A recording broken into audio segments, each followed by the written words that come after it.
Bonsoir à tous, je vous invite aujourd'hui à découvrir le secret du veau d'or et à travers cela la grandeur de Moshe Rabbeinu, sa tolérance extrême pour le peuple juif, son amour pour le Ham Israël et son sauvetage de la destruction massive que Dieu promit au peuple juif à la suite de cette faute.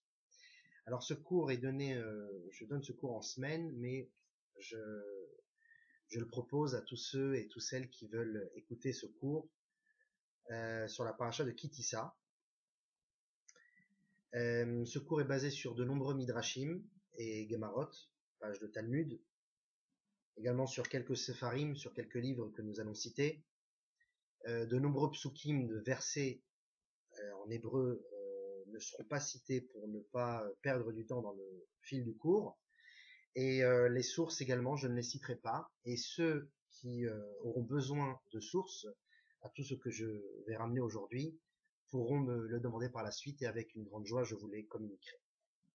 Alors tout d'abord, je vais raconter d'après le Midrash ce qui s'est passé exactement avec la faute du veau d'or, parce que c'est étonnant, le peuple juif qui, après 210 ans d'esclavage, en l'année 2448, le 15 Nissan, sort d'Égypte en grande pompe après 10 merveilles et de nombreux miracles en Égypte, la traversée de la mer des Joncs et de nombreux événements extraordinaires qui leur est survenus. Voilà que 2 mois plus tard, il se retrouve face au mont Sinaï, et le 6 Sivan de cette même année, Dieu prononce préalablement, il se prépare pendant 3 jours l'ordre de Moshe, 3 jours de sainteté, de pureté, d'observance tout à fait particulière. Et voilà que le 6 Sivan, les tonnerres, les éclairs, comme cela est raconté largement dans les Midrashim et dans les textes de la Torah elle-même, Dieu se révèle sur le mont Sinaï. D'ailleurs, cette fameuse montagne dit Sinaï, d'après certains midrashim, n'est pas une réelle montagne, c'est un rocher qui a été déraciné du mont Moria.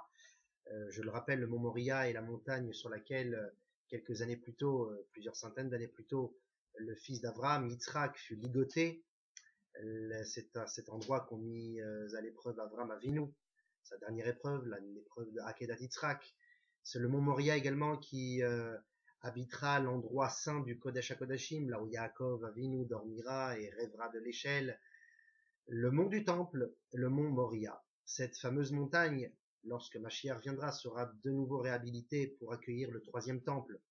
Et un morceau de cette montagne se déracina et voyagea comme une sorte de dérive miraculeuse jusqu'au désert du Sinaï pour former cette colline sur laquelle, quelques années plus tôt, Moshe Rabbeinu avait contemplé le buisson ardent, et par la suite, le peuple juif tout entier reçut la Torah.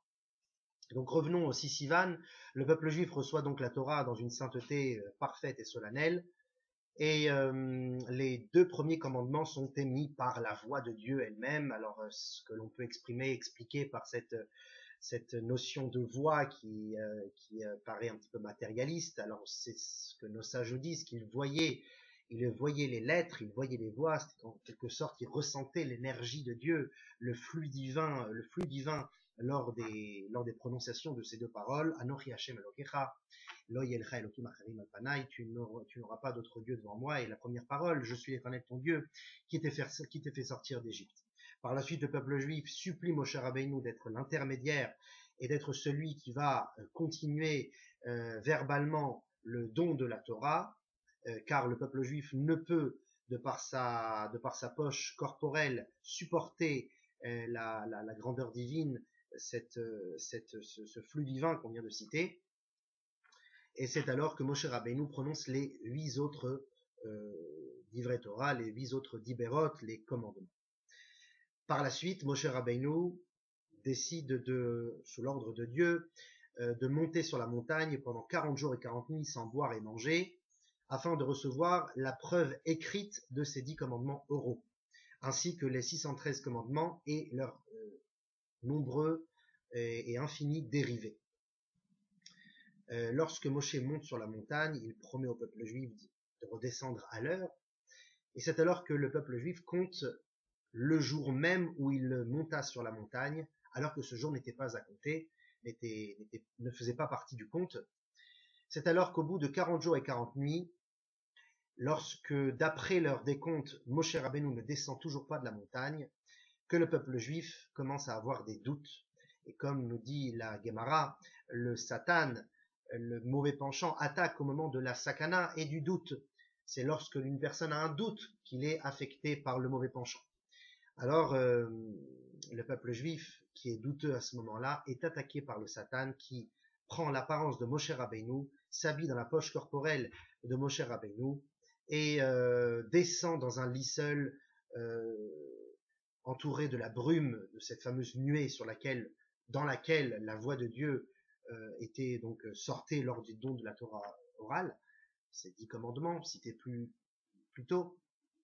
Et lorsque le peuple juif voit Moshe Rabbeinu mort, alors à ce moment-là, une grande partie du peuple qui faisait partie des convertis qui avaient quitté la terre d'Égypte par crainte de Dieu, non pas par amour, tout simplement parce qu'ils avaient vu tous ces miracles, toutes ces merveilles, alors ils prirent peur et se convertirent. On les nommait les Erev Rav. Ce peuple-là, qui n'avait pas l'habitude de vivre sans guide, qui avait toujours eu un roi, un chef à leur tête, commence à faire ébruiter dans le camp le fait que nous ne pourrons nous en sortir sans guide. Alors le peuple juif également, ceux qui étaient croyants mais qui avaient des doutes, furent également touchés par ce doute émis par le Erev Rav, et c'est alors que tous pleurèrent et crièrent à Aaron et à Hur, Aaron à Cohen, le frère de Moïse, et Hur, le neveu de Moïse et Aaron, le fils de Myriam, qui étaient alors, ces deux personnages étaient les responsables du peuple juif, et leur demandèrent un guide, un nouveau guide qui les accompagnera vers le pays où ruisselle le lait et le miel, la terre d'Israël. Alors Hur, qui était Fougue, qui était également prophète, c'était le prophète de la génération, se met en travers de leur chemin pour que cette chose-là ne se fasse pas, et ils assassinent Hur. C'est alors que Aaron, lui également, aurait dû se laisser tuer, car lorsque l'on parle d'Avodazara, d'idolâtrie, car c'est ce qu'a priori, on va le découvrir tout au long du cours, mais c'est ce qu'a priori le peuple juif était censé faire avec le Vaudor qui viendra par la suite, c'est l'idolâtrie. Et ça fait partie des trois actions pour lesquelles un homme doit se laisser tuer, dont donc l'idolâtrie. Et Aaron aurait dû se laisser tuer, sauf que nos sages nous disent que si un Kohen et un Navi, un prêtre et un prophète meurent le même jour, alors il n'y a plus de capara d'expiation pour le peuple juif. Alors Aaron a pris sur lui d'aller dans leur sens et de leur procurer ce qu'ils désiraient. Alors il leur demande, que voulez-vous? Nous voulons un guide. Quelle sorte de guide voulez-vous? Alors les Erev Rav disaient qu'il était intéressant de pouvoir avoir un veau. Tout simplement parce que le veau est une idolâtrie égyptienne, et tout au long des 210 ans d'esclavage, et bien avant, le veau était une effigie, on raconte dans les Midrashim, qu'il volait sur la terre d'Égypte, et tous pouvaient le voir, même les Juifs, et c'est d'ailleurs une des raisons pour laquelle Elou Ve'elou Ovdei Avodazara, le peuple juif et également les Égyptiens, en particulier les Égyptiens étaient idolâtres. Donc ils demandèrent un veau. Sauf que le peuple juif les suivirent également, et ils dirent c'est intéressant l'idée du veau, tout simplement parce qu'ils ont vu lors du don de la Torah précédemment cité, le don de la Torah verbale de Dieu et de Moshe, ils ont vu la Merkava à Eliona, le char céleste, ce fameux carrosse spirituel fait de feu et de lumière qui existe dans les mondes spirituels, qui est invisible à l'œil nu. Et ce char céleste est composé de 4 entités, le veau, l'aigle, le lion et l'homme. Et le peuple juif se dit ainsi, si l'homme qui était l'homme suprême, Moshe Rabbeinu, n'est plus de ce monde, alors il nous reste les 3 autres entités du char céleste, le veau, le lion et l'aigle. Or, le lion et l'aigle ne sont pas des animaux cachers, il reste le veau. Donc le veau, eh bien, c'est intéressant. Aaron à Cohen retarde l'histoire et pour les faire traîner un peu, leur demande d'amener de l'or, et on verra ce que cela va donner, le temps qu'ils fassent fondre l'or pour confectionner quelque chose. Alors peut-être sûrement Moshe Rabbeinu descendra de la montagne et les sauvera de toute cette histoire. Or, remontons un petit peu dans l'histoire, un petit peu plus tôt, Moshe Rabbeinu, lors de sa visite, lorsqu'il était secrétaire du pharaon pour le secrétaire du travail du pharaon et visiter les enfants d'Israël dans les camps de travail, vit un jour un enfant emplâtré dans les murs, comme cela est raconté largement dans les Midrashim, que Pharaon avait dit, si vous ne procurez pas assez de briques, alors je devrais emplâtrer vos enfants dans ces murs-là d'Égypte. Alors Moshe Rabbeinu se plaint à Dieu, comment peux-tu faire cette chose-là à ce peuple? Et Hachem lui dit, ne t'inquiète pas, mes desseins sont précis et ils ont un but. Effectivement, souvent on parle de ces enfants qui ont été jetés dans le Nil ou qui ont été emplâtrés dans les murs, mais très peu l'ont été. Ceux seulement qui ont été tués, c'est lors de l'égorgement de certains enfants pour récupérer leur sang, que leur nom soit effacé à ces Égyptiens, et en particulier Pharaon, qui se baigna dans le sang des enfants d'Israël afin d'être guéri de la lèpre. Donc Moshe Rabbeinu se plaint à Dieu, et Dieu lui dit, ne t'inquiète pas, il y a une raison à tout.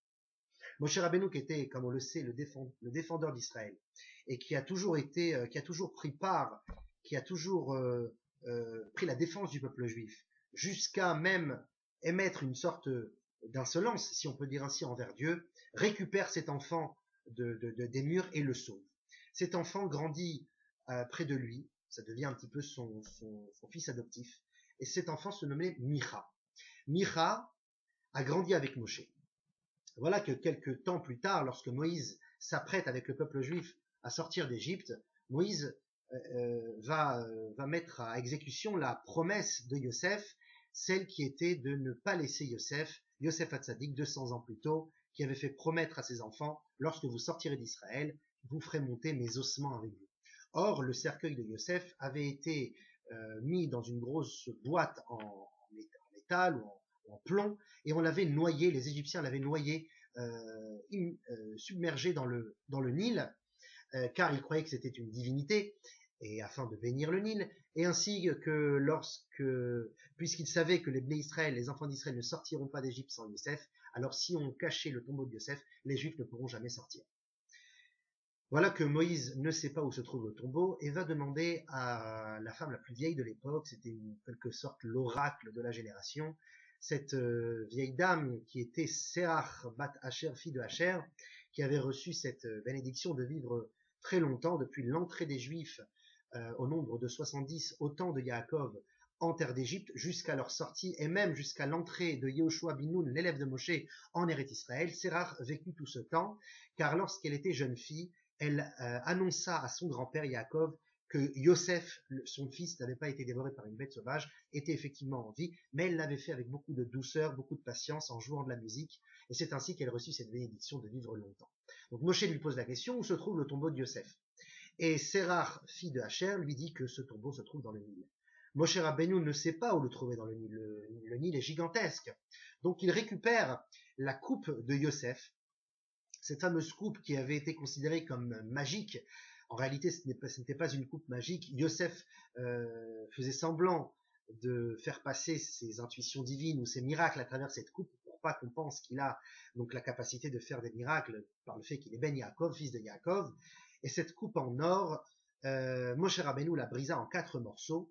Et sur chaque morceau, il inscrivit dessus des incantations, des phrases kabbalistiques connues de Moshe, et également des effigies, des dessins de ces fameux 4 entités du char céleste que nous avons cités plus haut, le taureau, le lion, l'aigle et l'homme. Et il les jeta ainsi dans le Nil. Et il dit à l'échor que puisse monter le taureau, car comme vous le savez, les 12 tribus d'Israël sont comparées à certains animaux, et Yosef est comparé au veau, au taureau. C'est ainsi que le tombeau de Yosef a pu remonter à la surface, et ils ont fait monter le tombeau avec eux dans le désert jusqu'en Eretz Israël pour enfin l'enterrer.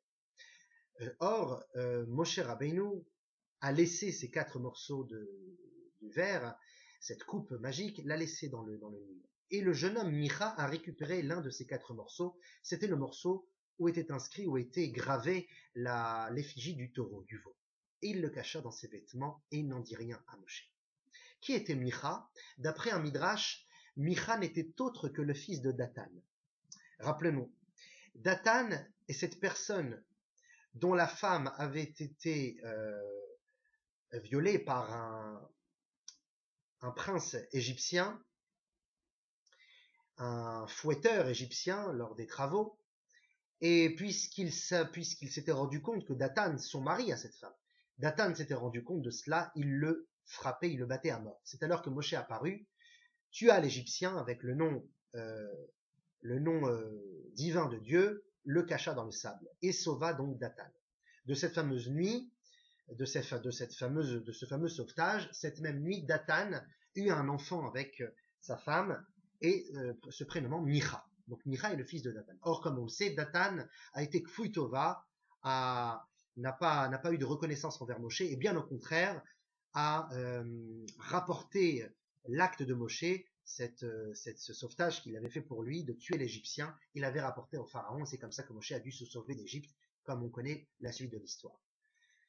Donc on voit que Dathan donc a eu cette arrogance. Et de même son fils Micha. Car revenons maintenant au moment où Aaron essaye de repousser les Juifs pour leur fabriquer un veau en or. Il fait fondre l'or dans un genre de chaudron. Et c'est alors que le petit Micha, qui lui aussi est Kfui Tova, ne sait pas reconnaître et a cette arrogance et cette non-reconnaissance des choses, s'approche du chaudron, sort son petit morceau de la coupe en or de Yosef, où était inscrit l'effigie du taureau, et le jette dans le chaudron. Et c'est alors que le veau en sort à l'extérieur. Ce n'était pas un veau en or solide, c'était un veau vivant, d'accord, avec des muscles, avec une vie. Il pouvait respirer, il pouvait même parler, nous dit le Midrash, et il pouvait également voler.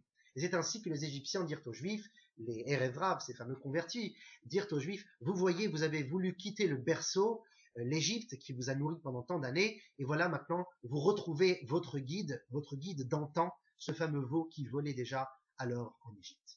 Et le peuple juif tout entier reconnaît la grandeur, et c'est à ce moment-là qu'ils rendent gloire à cette effigie, à ce veau d'or, dansent autour, et c'est alors que une grande dépravation et un tumulte parcourent le camp, et de nombreuses avérotes sont pratiquées alors.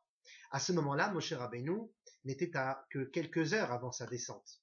Donc on voit ici l'enseignement que des fois on fait des actes un petit peu trop rapidement, et on se rend pas compte de certaines choses, et au lieu de patienter, au lieu de prendre sur soi, et on arrive à faire des erreurs graves. Donc faut apprendre à être patient et à laisser les choses venir. Et peut-être ce que l'on pense être n'est pas la vérité.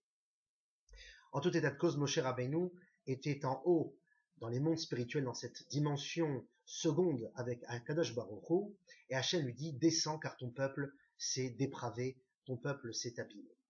C'est alors que Moshe Rabbeinu, qui avait reçu les tables de la loi, des tables spirituelles, mais qui avaient pris une forme matérielle, des tables qui venaient du Très-Haut, composées, fabriquées à base d'une pierre précieuse qui était très rare à l'époque, le Ciranon, je crois qu'elle se nommait. C'était de deux grandes pierres carrées de 60 cm de haut, 30 cm de large, sur lesquelles étaient inscrits les 10 commandements.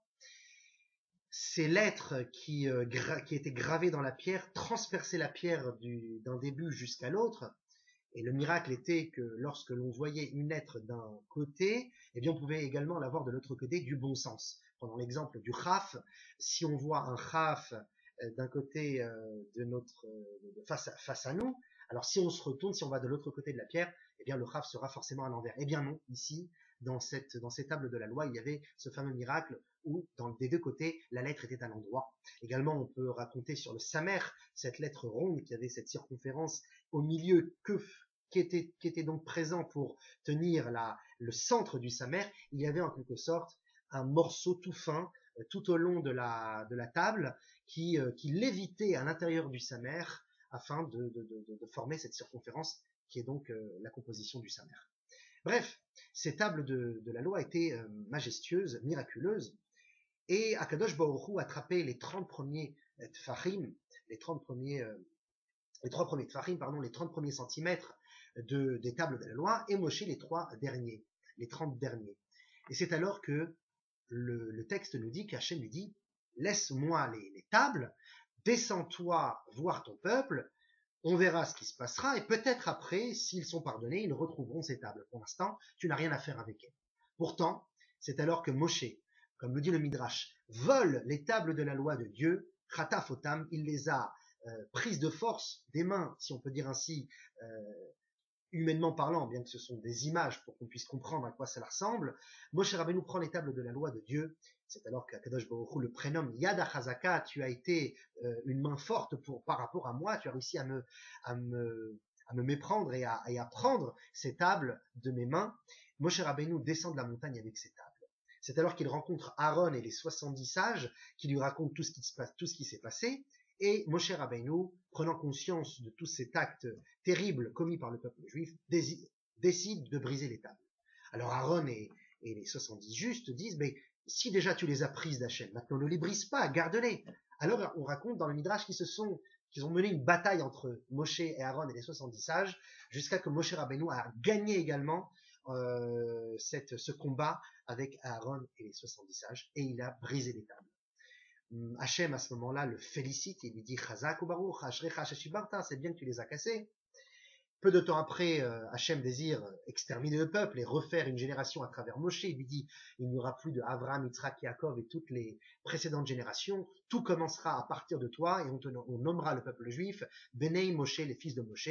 Moshe Rabbeinu n'accepte pas. Si tu effaces le peuple, alors efface-moi du livre de la vie, du livre de l'alliance, efface-moi même de ta Torah. Je ne veux plus d'existence dans tous ces univers.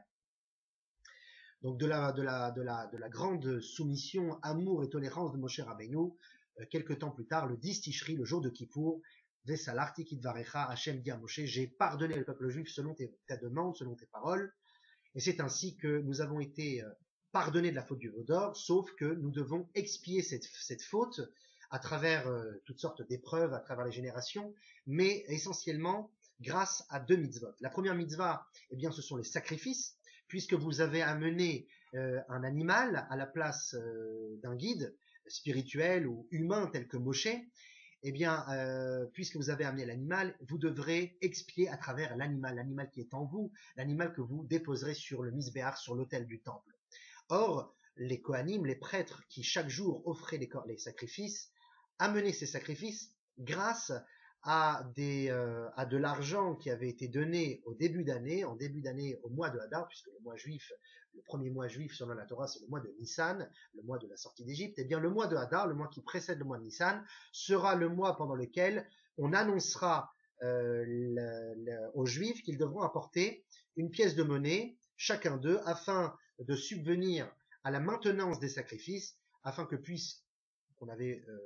puisque pas tout le monde pouvait apporter le sacrifice, l'animal avec lui au temple, les Kohanim le feront à leur place, mais il fallait pour cela financer ces sacrifices, ces animaux. Les Juifs donnaient une fois par an au mois d'Adar le demi-cycle. Et donc le demi-cycle pardonne de la faute du veau d'or. Vous avez fauté par le veau d'or, alors vous allez apporter une partie de vous-même, le demi-cycle qui fait référence à la moitié de l'homme, car c'est ce que l'on attend de l'homme, de pouvoir non pas devenir parfait, mais essayer de se parfaire, de faire un effort personnel, et c'est ce demi-cycle afin d'atteindre le niveau où Dieu puisse nous attirer le deuxième demi et se fusionner avec nous. Le Machatzit HaShekel, nous dit le Midrash, fait référence également à la moitié du jour à laquelle le peuple juif a fauté cette faute du veau d'or, le demi-cycle. Également, le demi-cycle n'était pas une pièce de monnaie courante à l'époque. La pièce de monnaie courante était le guéra. Nous dit la Torah, le demi-cycle, c'est 10 guéras. Et 10 guéras font référence donc aux 10 commandements. Puisque vous avez bafoué les 10 commandements, vous serez pardonné par les 10 guéras, par le demi-cycle.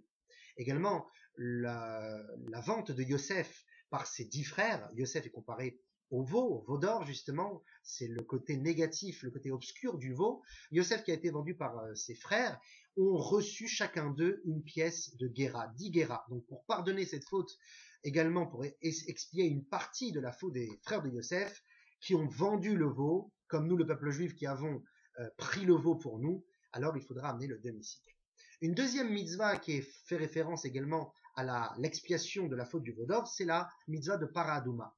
Lorsque le peuple juif est amené à devenir impur de par le contact avec un mort, soit avoir porté un cercueil, soit avoir touché un mort, soit avoir été sous le même toit avec un mort, et bien au temps du temple, nous ne pouvions avoir de contact avec la sainteté tant que nous n'avions pas été purifiés.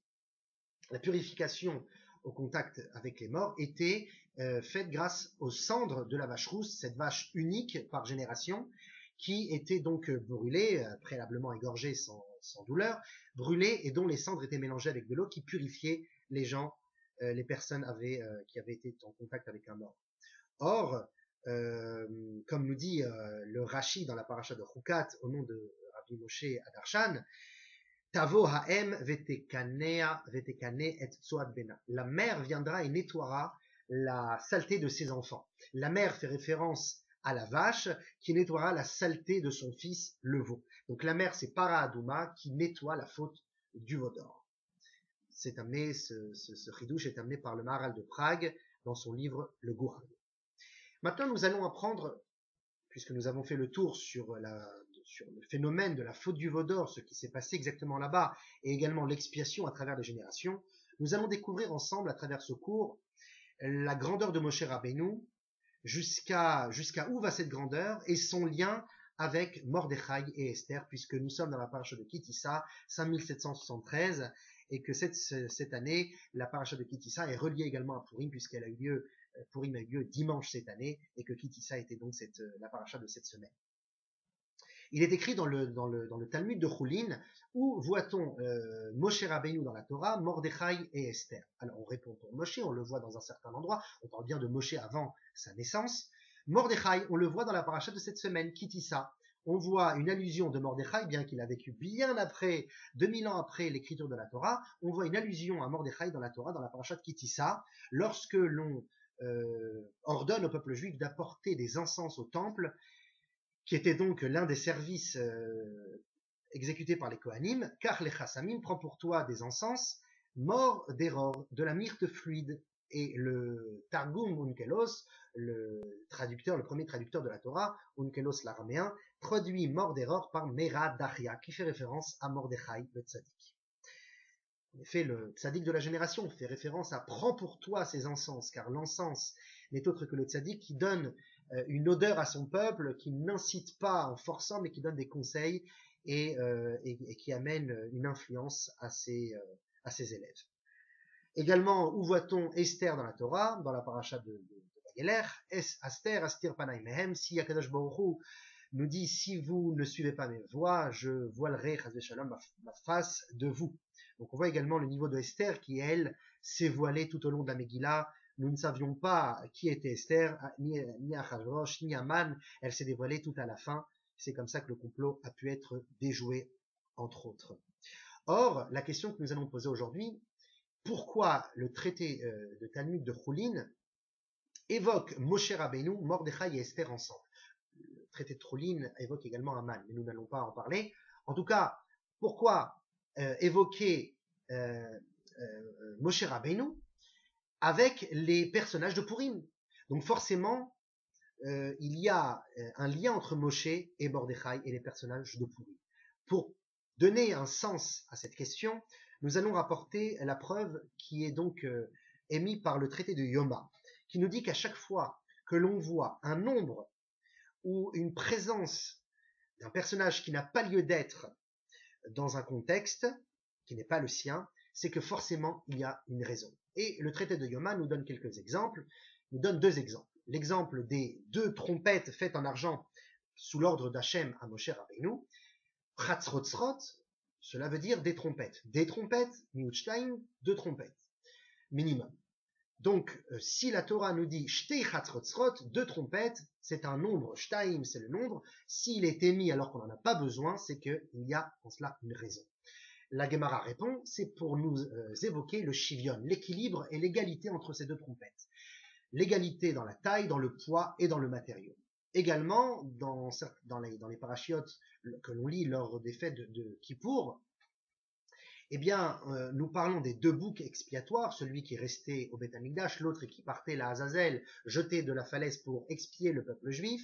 Les 2 Séirim, nous rapportons ces 2 boucs à chaque fois dans la Torah en rappelant le Shnei HaSeirim, les 2 Séirim, alors qu'on sait bien que Séirim veut dire 2. Donc si on nous dit Shnei Seirim, Shnaim 2, c'est pour nous préciser quelque chose.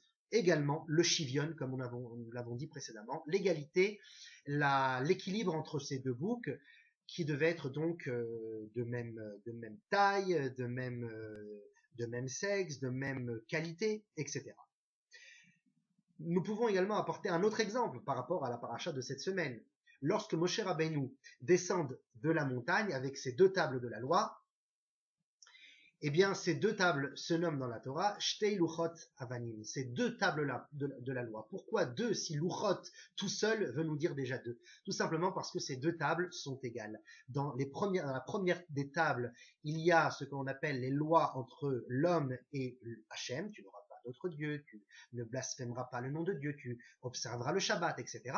Et dans la deuxième table, il y a les lois entre l'homme et son prochain. Tu ne voleras pas, tu ne tueras pas, tu ne convoiteras pas, etc. Eh bien, un homme doit savoir équilibrer sa vie entre les deux et ne jamais dire « puisque je suis un homme de Dieu, je n'ai pas besoin d'être sociable. Puisque je suis sociable, je n'ai pas besoin de pratiquer Torah et Mitzvot. » Il faut cet équilibre, sinon la Torah n'est pas entière. Un autre texte dans la Megillat Ruth, ce fameux texte qui raconte la vie de Ruth que l'on raconte à Shavuot, nous rappelle également cette doublure des textes, cette répétition de 2, afin de nous dire qu'il y a un équilibre entre ces 2 personnages ou ces 2 entités. Eh bien, lorsque Ruth, rappelons qui était Ruth, cette fameuse princesse moabite qui avait quitté la principauté, la gloire, l'honneur et la richesse pour se convertir au judaïsme. Elle a perdu son mari et sa belle-mère Noémie lui dit de rentrer chez elle. Mais elle ne veut pas. Je suis attachée à Hachem et peu importe ce qui arrive, je resterai attachée à toi, ma belle-mère. Elle vaille que les belles-mères et les belles-filles soient aussi communicatives l'une envers l'autre. En fin de compte, Noémie lui dit « Mais je suis pauvre, je resterai dans la pauvreté et jusqu'au tombeau avec toi. » C'est alors que Ruth vit dans la pauvreté avec sa belle-mère, jusqu'au jour où elle rencontre Boaz, qui faisait partie de la dynastie des rois, qui était juge de cette époque à Jérusalem. Et elle a trouvé grâce à ses yeux, ils se sont mariés. Et c'est alors qu'on a béni Boaz et Ruth dans la Megillah de Ruth. Je vous invite tous à regarder ce passage. Et là-bas, on bénit Ruth et Boaz de la même manière que l'on bénirait les 2 maisons d'Israël, les 2 maisons de Rachel et de Léa. Et de nouveau, la question se pose, pourquoi répéter les 2 maisons de Rachel et de Léa? C'est évident que l'on parle de 2 maisons différentes, car Rachel et Léa n'étaient pas identiques. Donc si on nous dit les 2 maisons de Rachel et de Léa, c'est parce que Rachel et Léa ont effectivement un point commun et ont un équilibre entre elles. Alors comment est-ce possible que Rachel et Léa ont un équilibre entre elles? C'est le livre Chikrelev qui va nous répondre à cela. Léa, qui en effet avait eu 6 enfants, qui avait vécu jusqu'à sa mort de vieillesse avec Yaakov, qui a été enterré à la Meharat HaMarpela, dans le tombeau des patriarches, à Hebron, alors que Rachel n'en a eu que 2 enfants, et qui est mort prématurément, qui a été enterré sur le chemin. Donc forcément, il n'y a pas d'égalité entre Rachel et Léa. Eh bien, le livre Chikrelev nous prouve que oui. Qui a été le fabricateur, si on peut dire le fabricant, l'architecte du premier Mishkan, du sanctuaire dans le désert? Eh bien, c'est Betzalel. Betzalel venait de la tribu de Yehuda. Yehuda vient de Léa. Donc, c'est Léa qui a mis au monde le premier sanctuaire dans le désert. Or, Betzalel n'aurait jamais pu rien faire sans l'aide de Aholiab ben Achisama, qui était de la tribu de Dan. Et Dan fait partie de la famille de Rachel, grâce à sa servante qui a eu pour elle un enfant, Dan. Donc on voit que Léa et Rachel sont égales par rapport au Mishkan. On peut voir également l'égalité de Rachel et Léa dans le premier temple de Jérusalem, construit par Salomon. Salomon descend de David, David de Yehuda, Yehuda de Léa. Mais on voit également que Salomon n'aurait pas pu construire le temple sans Hira. Et Hira descend de la tribu de Naphtali, donc de Rachel. Donc encore une fois l'égalité entre Rachel et Léa. Également, nos sages nous disent dans le traité Avot que le peuple juif est béni par nos matriarches, Rachel et Léa, à travers 3 couronnes. La couronne de la royauté, Keter Malchut, la couronne de la prêtrise, Keter Keuna, et la couronne de la Torah, la couronne du Sefer Torah, de l'étude de la Torah. Or, on sait que la royauté est donnée à David, David descend de Léa, la prêtrise vient de Aaron, et Aaron descend de Lévi, Lévi de Léa. Et enfin, la Torah a été donnée par Moshe, Torah Moshe. Et Moshe également descend de Lévi, donc de Léa. Donc tout apparemment vient de Léa. Or, nous allons prouver que non. En effet, par rapport à la Malchoute, la royauté, Rachel également a sa part. Car le premier roi historique, non pas nommé par Dieu, mais nommé par le peuple juif, le premier roi historique d'Israël, c'est le roi Saül. Et le roi Saül descend de la tribu de Binyamin. Et Binyamin, c'est Rachel. Donc c'est vrai que le premier roi nommé par Akadosh Baruch Hu, c'est David, Léa, mais le premier roi nommé par le peuple juif, c'est Shaoul, c'est Rachel.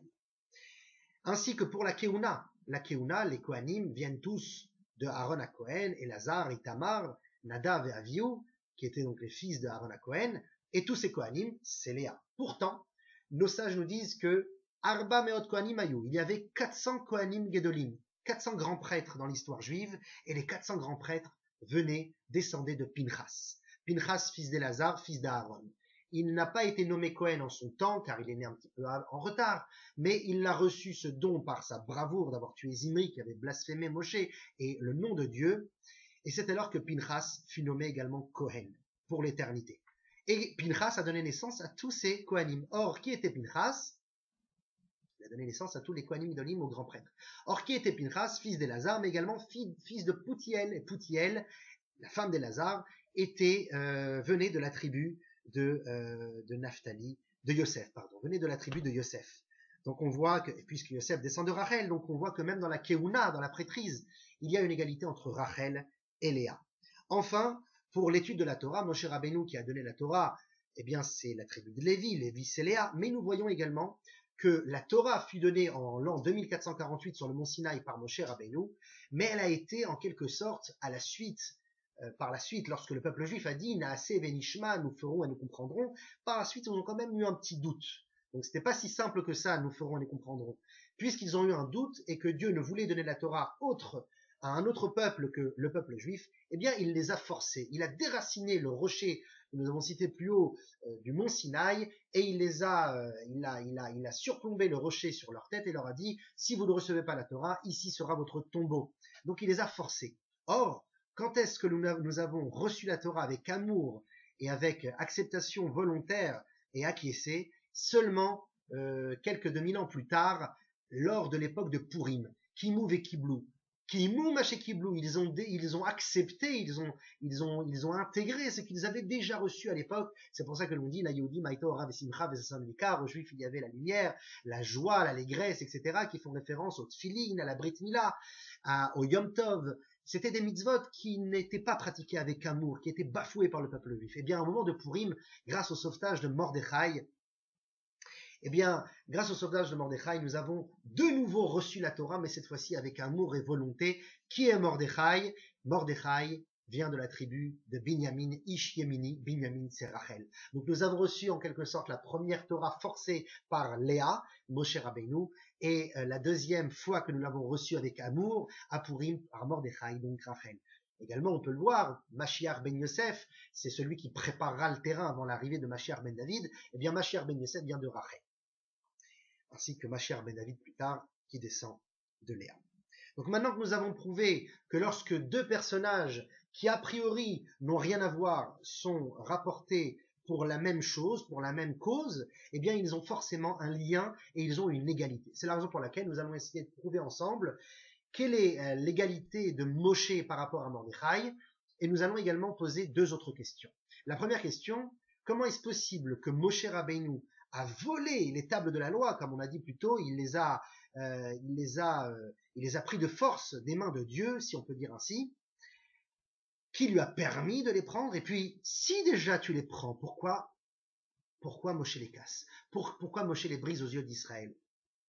Première question. Et enfin, deuxième question que nous allons poser, que veut-on du peuple juif? Qu'attend-on du peuple juif? Pourquoi sommes-nous tant acharnés pour Akadosh Baruch Hu décide tellement de les punir, de les exterminer de par leur faute, si, comme nous l'avons cité, raconté largement tout à l'heure, tout cela n'était autre que le fruit de leur illusion. Ils ont vu Moshe mort, et puis en plus de cela, Moshe Rabbeinu,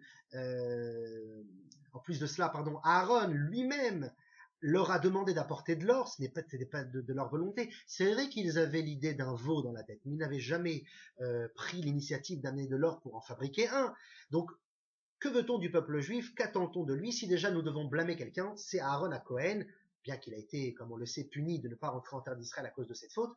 Mais pourquoi tant vouloir punir le peuple juif? Alors, avant de comprendre cela, nous allons tout d'abord expliquer la chose suivante. Il est nécessaire et extrêmement important de comprendre.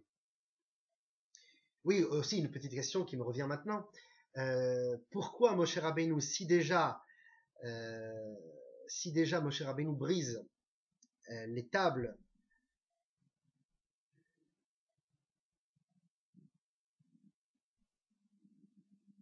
oui.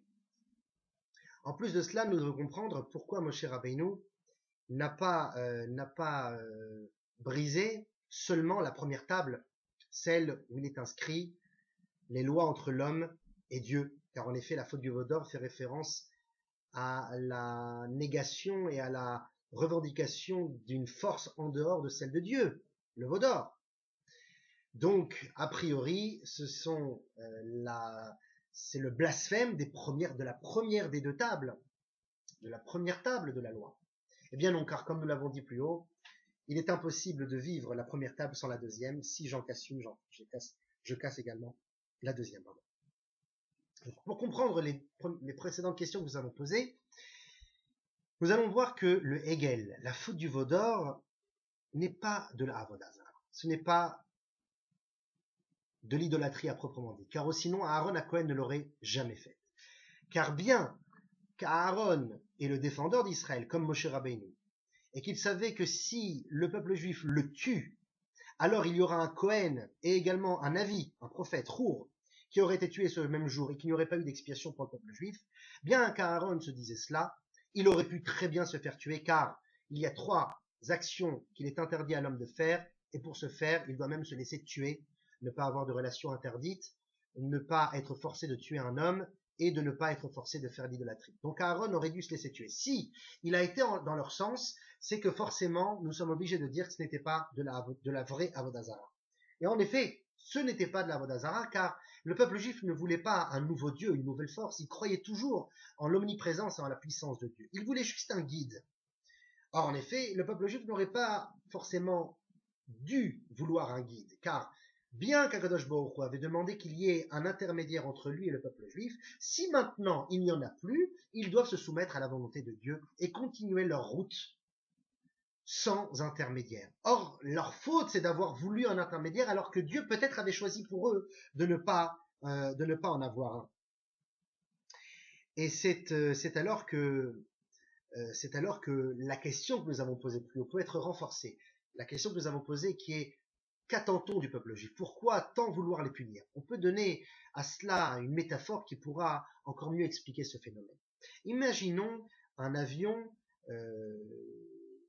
qui part de Paris vers New York, aller-retour, et dans cet avion, eh bien, une hôtesse de l'air a pris sa place alors que ce n'était pas la sienne, c'est une terroriste, et elle décide d'exterminer, de tuer tous ceux qui sont dans l'avion. Donc elle rentre dans le cockpit et elle empoisonne le pilote et son copilote avant de s'auto-empoisonner et de mourir.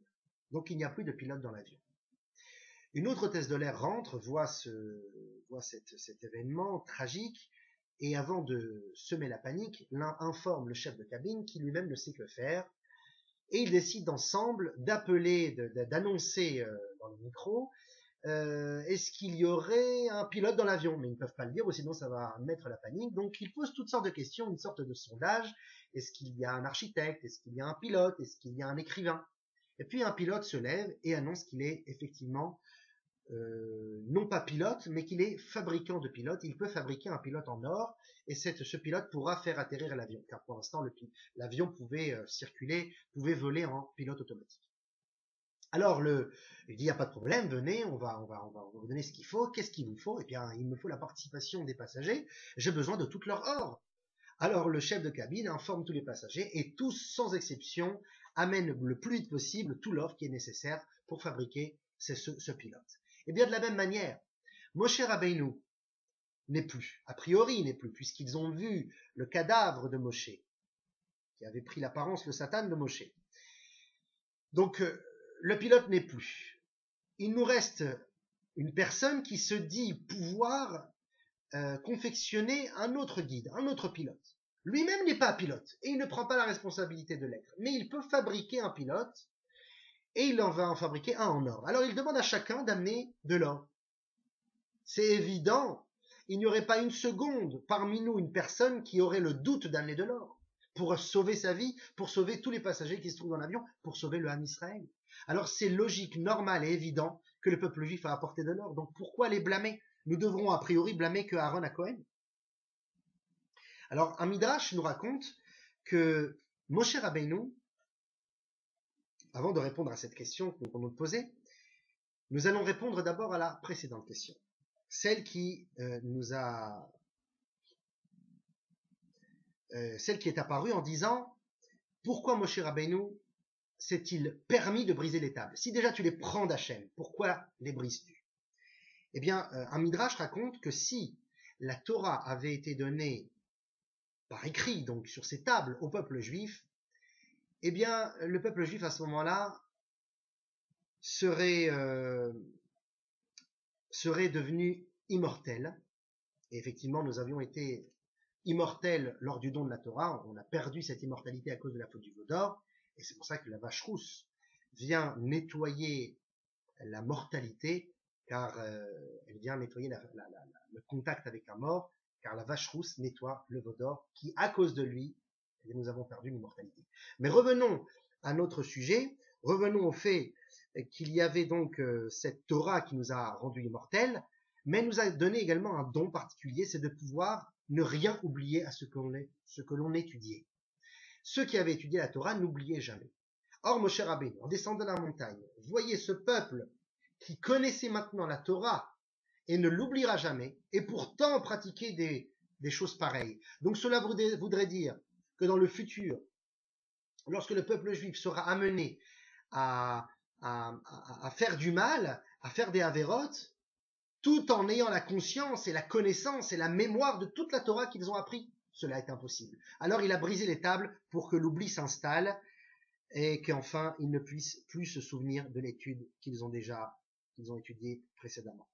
Et qu'il n'y ait pas de chilul Hashem, de négation de Dieu. Une autre raison qui est expliquée dans le Midrash, c'est que Moshe Rabbeinu avait peur que ces tables de la loi fassent de nouveau intermédiaire entre le peuple juif et Akadosh Baruch Hu. Lui, Moshe Rabbeinu, il a été un guide, mais il ne désirait pas l'être. Il a été forcé, entre guillemets, par Dieu pendant les jours pendant lesquels, devant le buisson ardent, Moshe Hachem lui demande de partir sauver le peuple juif. Mais lui-même ne désirait pas être guide. Donc, en faisant descendre ces tables de la loi et en brisant le veau d'or, eh bien, peut-être à ce moment-là, se disait Moshe, le peuple juif allait commettre l'erreur de suivre un nouveau guide, ces tables-là, alors qu'il devait suivre Dieu exclusivement. Or, il y a une autre raison, citée dans un autre midrash, qui est beaucoup plus forte et intéressante. Le midrash nous raconte que la métaphore suivante. Un jour, un roi et une reine qui étaient mariés depuis peu, qui étaient heureux ensemble, alors que le roi devait partir pour ses affaires à l'étranger, il laissa sa reine auprès des dames de compagnie. Or, ces dames n'étaient pas de bonnes mœurs et ont incité la reine à faire des avérotes. L'entremetteur, celui qui a marié le roi et la reine ensemble, en voyant cela, s'est dit que le roi va rentrer et va tuer la reine. Alors il a il a détruit la ketouba, l'acte de mariage qui unit ces deux personnes. Lorsque le roi rentra et vit sa reine dépravée et désirait la tuer, l'entremetteur s'interposa entre les deux et dit « Tu ne peux lui faire de mal car elle n'est plus ta femme, j'ai déchiré sa ketouba. » De la même manière, le roi, c'est Akadosh Baruch Hu, les dames de compagnie, c'est les Erevrav, ces fameux convertis, la reine, c'est le peuple juif, et l'entremetteur, c'est Moshe Rabbeinu. Moshe Rabbeinu s'entrepose entre le peuple juif et Akadosh Baruch Hu, et dit « Tu ne peux leur faire du mal car j'ai détruit ta ketouba, j'ai brisé les tables de la loi qui t'ont unis avec eux. » Donc Moshe Rabbeinu nous a sauvés. C'est pour cela qu'il les a prises d'Akadosh Baruch Hu, il les a volées. Parce que s'il les avait laissées entre les mains de Dieu, eh bien, nous serons aujourd'hui néants, ou maximum, si Moshe en fin de compte l'avait accepté, descendant de Bnei Moshe et non pas de Bnei Abraham, Yitzhak et Yaakov. Pour répondre à la question de comment est-ce possible que Akadosh Baruch Hu en voulut tellement, et jusqu'à aujourd'hui nous réparons la faute du veau d'or, alors que celle-ci a été faite un petit peu en dehors de leur volonté, ça les a pris de court, et puis c'est Aaron qui leur a demandé d'apporter de l'or. Pourquoi ont-ils été si sévèrement punis? Eh bien, le Sforno nous rapporte que ils l'ont fait avec joie, ils l'ont fait avec zima, avec dépravation, avec déferlance, avec tumulte. Ils n'ont pas fait la Avera avec la tête baissée. Si déjà ils décident d'avoir un autre guide et que ça se passe un petit peu en dehors de leur volonté, Moshe Rabbeinu, selon eux, est mort. Soyez au moins en deuil, baissez la tête, versez une larme, prenez ce guide avec vous, mais avec émotion et avec nostalgie de Moshe. Au lieu de cela, ils se sont excités, ils sont partis dans l'extrême et ont fait les pires bêtises qui existaient à ce moment-là. C'est comme Lo Aleinu, les Havdil, c'est comme voir un Sefer Torah, un rouleau de Torah brûlé dans le feu, et une personne à ce moment-là qui était extrêmement nerveuse, avait besoin de fumer, et il prend du feu de la consommation du Sefer. C'est complètement fou. Si déjà ça brûle, sois triste, ne saute pas sur l'occasion pour être encore plus heureux sur cela. Et effectivement, c'est ce qui est écrit dans la Torah. Akadosh Baruch Hu détourne sa face de nous lorsque nos avérotes sont faites dans la zima, dans la dépravation, dans la joie et dans l'enthousiasme de la avéra. Tout simplement parce qu'on a dansé autour du veau d'or. Effectivement, on peut rapporter ça avec le premier plaidoyeur d'Israël, se prénommant Abraham Avinu, Abraham notre ancêtre.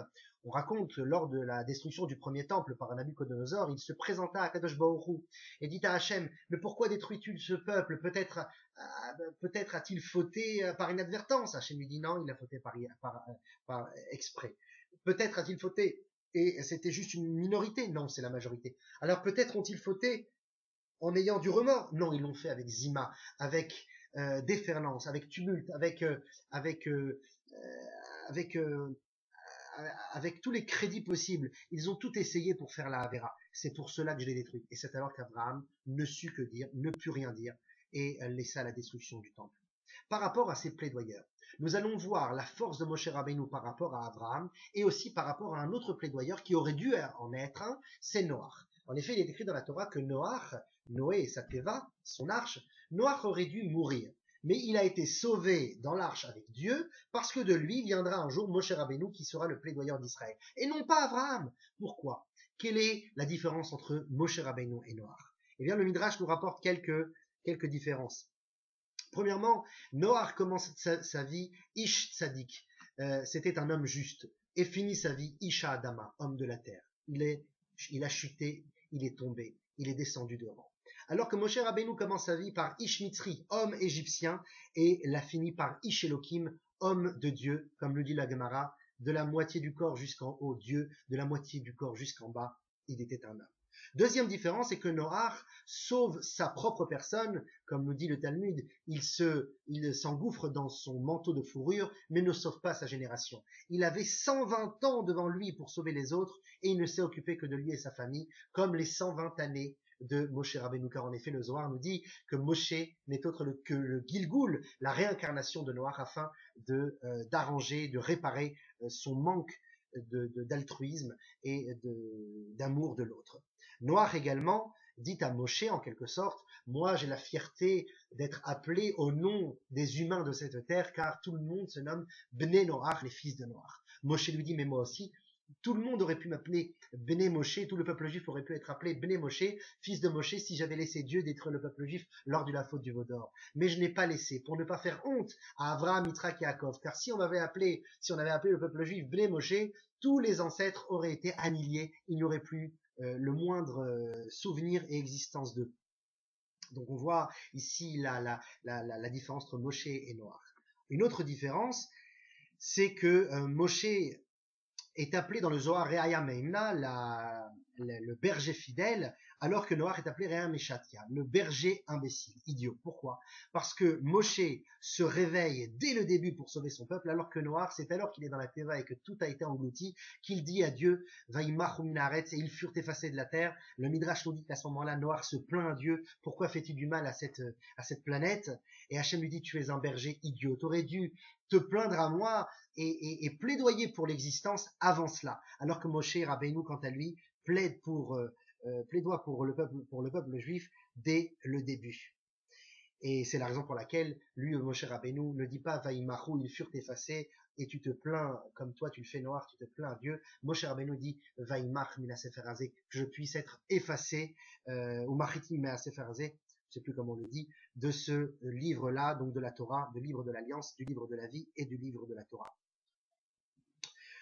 Et maintenant que nous avons compris la différence entre Moshe et Noach, et également nous allons comprendre dans un instant la différence entre Moshe et Avraham Avinu, nous allons sauter tout de suite sur la fin de notre cours, qui était donc la différence et le lien qui existe, le lien extrêmement profond et intrinsèque qui existe entre Moshe et Mordechai. C'était tout le sens de notre cours.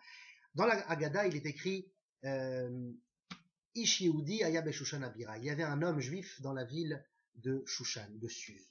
Un Yehudi, le juif par excellence, mais également de la tribu de Yehuda, bien que de filiation, Mordechai descendait de Binyamin, Ish Yemini, mais il était également redevable à Yehuda car son grand-père Shim'i avait fauté envers David, devait être tué, mais au lieu de cela, il avait été laissé en vie car de lui sortira bientôt Mordechai. Donc il était aussi redevable de la tribu de Yehuda.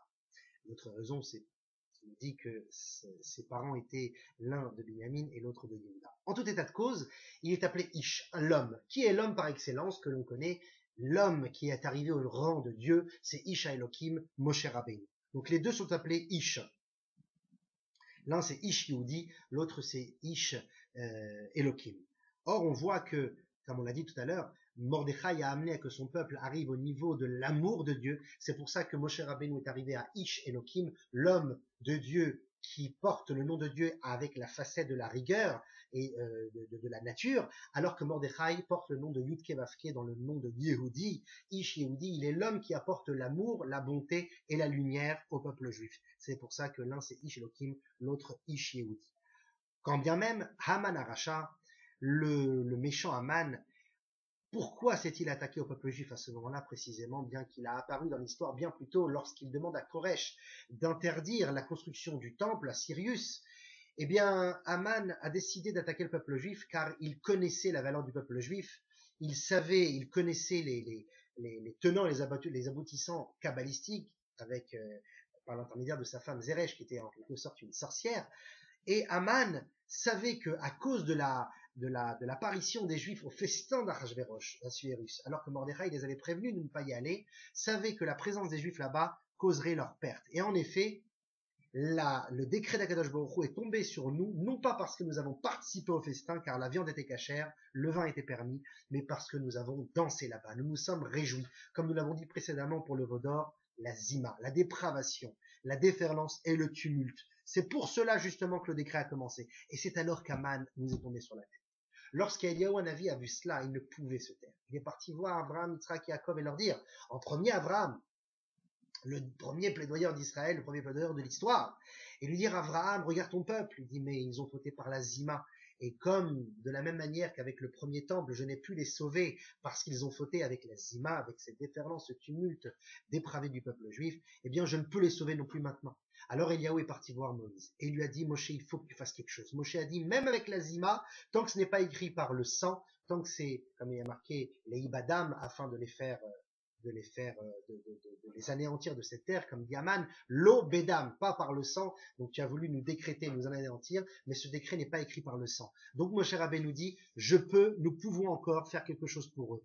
Va voir le chef de la génération, c'est mon Gilgul, sa marée incarnation, c'est Mordechai, et là-bas, c'est le Mordéror, c'est la myrte fluide, et tu lui annonceras le complot d'Aman. Et en effet, personne n'était au courant, car Aman avait comploté avec un dessin parfait et machiavélique qui était sans faille pour que personne ne soit au courant de son complot.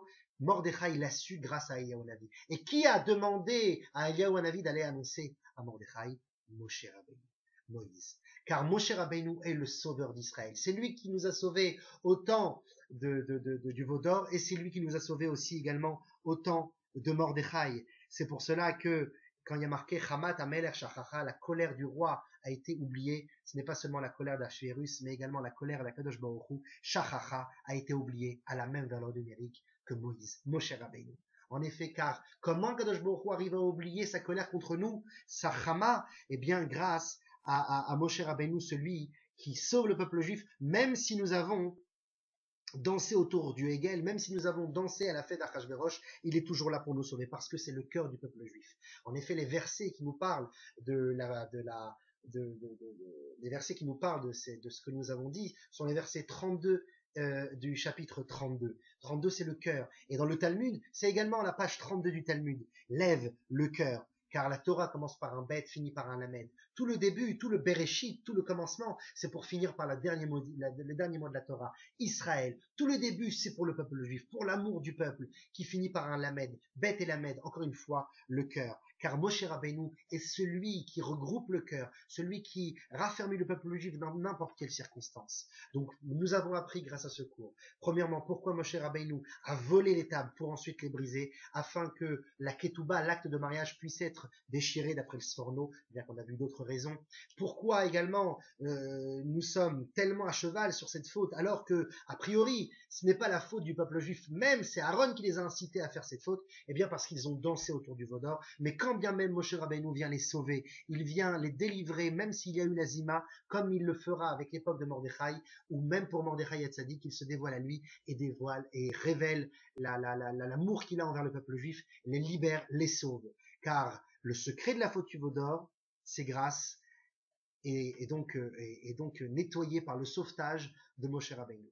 Merci beaucoup pour votre écoute et j'espère pour un nouveau cours.